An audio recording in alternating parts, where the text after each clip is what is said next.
दोस्तों, भारत हिंदू प्रधान देश है और यहाँ पर हिंदू मान्यताओं में पूजने वाले मंदिरों की भी भरमार है। लेकिन कुछ ऐसे तीर्थ स्थल हैं जहाँ पर जाने से इंसान को मन की शांति मिलती है।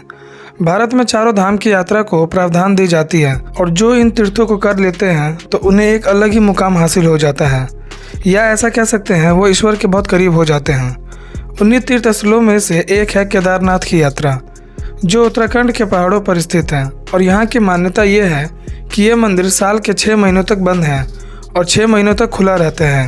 दोस्तों, अब लोगों के मन में एक ही सवाल आता है कि आखिर 6 महीने क्यों बंद रहता है केदारनाथ का मंदिर।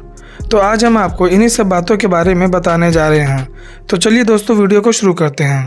दोस्तों, भगवान शिव के श्री केदारनाथ मंदिर को तो लगभग सभी भारतीय जानते होंगे और इस मंदिर का दर्शन करना बहुत से लोगों का सपना भी होगा। केदारनाथ मंदिर उत्तराखंड के गढ़वाल क्षेत्र में मंदाकिनी नदी के पास मौजूद है। केदारनाथ मंदिर 12 ज्योतिर्लिंगों में से सबसे प्रसिद्ध है और प्रसिद्ध होने के साथ ही यह मंदिर अपने में बहुत से रहस्यमयों को भी समाये हुए हैं। माना जाता है कि केदारनाथ मंदिर को पांडवों द्वारा बनाया गया था और कहानी है कि महाभारत के युद्ध में अपने कौरव भाइयों की हत्या के बाद भगवान शिव पांडवों से रुष्ट हो गए थे, जिसके बाद पांडव शिवजी को प्रसन्न करने के लिए उन्हें ढूंढने काशी पहुंच गए।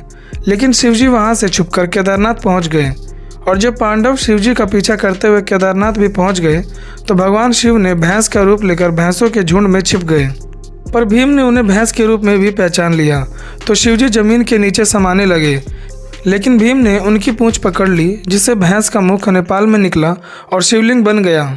और दोस्तों, वहाँ पर भी श्री पशुपतिनाथ जी का मंदिर बनवाया गया और भैंस के पीठ का कुबड़ वाला हिस्सा केदारनाथ में ही रह गया, जो शिवलिंग बन गया। अतः इन दोनों ही स्थानों के शिवलिंग एक ही हैं।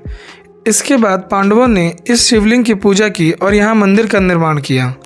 मंदिर के निर्माण में इंटरलॉकिंग तकनीक के साथ विशालकाय पत्थरों का इस्तेमाल किया गया है और प्राचीन समय में इस तरह से मंदिर को बनाना आज भी लोगों को हैरान कर देती है। मंदिर की बनावट कुछ ऐसे की है कि 13वीं से 17वीं शताब्दी तक आए छोटे से हिमयुग में यह मंदिर 400 सालों तक बर्फ में दबा रहा, लेकिन बर्फ हटने के बाद भी मंदिर पूरी तरह से सुरक्षित था। पहाड़ी में मौजूद मुश्किल रास्ता और ज़्यादा बर्फबारी होने के कारण केदारनाथ मंदिर को दीपावली के दूसरे दिन से 6 महीनों के लिए बंद किया जाता है। लेकिन हैरानी की बात है कि 6 महीनों के बाद जब मंदिर के कपाट खुलते हैं तो मंदिर के अंदर का दीपक तब भी निरंतर जलता रहता है और मंदिर की सफाई भी वैसी ही होती है जैसे मंदिर को बंद करते समय थी। केदारनाथ मंदिर का चमत्कार हाल ही में 2003 में केदारनाथ में आए बाढ़ में दिखा था।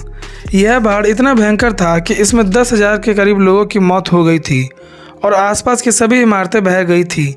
लेकिन भगवान शिव का चमत्कार ही था कि एक विशालकाय पत्थर पानी में बहकर आया और ठीक मंदिर के पीछे आकर रुक गया, जिससे बाढ़ का पानी 2 हिस्सों में बंट गया और मंदिर पूरी तरह सुरक्षित हो गया। दोस्तों, केदारनाथ मंदिर के ये सभी रहस्य और चमत्कार ही इसे सभी ज्योतिर्लिंगों में सबसे सर्वश्रेष्ठ बनाते हैं। तो दोस्तों, आपको केदारनाथ मंदिर के बारे में जानकर कैसा लगा, हमें कमेंट करके जरूर बताएं।